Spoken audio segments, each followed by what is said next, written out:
油、简单工具，再加一双巧手，一颗柑橘蜡烛逐渐成型了。原本是护士的吕英美，因缘际会踏进艺术蜡烛的领域，从此废寝忘食。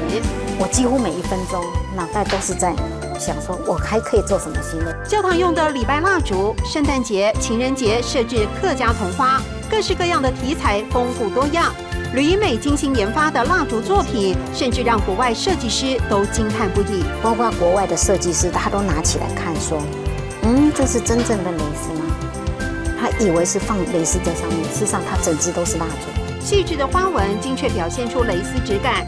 爱上蜡烛创作的吕英美，用起蜡烛却是一点也不吝惜，点亮满桌烛光，让周遭气氛变得温馨柔美。我们国内一直还停留在这个阶段，可是事实上，那国外他们每一餐吃饭他一定要点，有客人来有 party 他一定要点。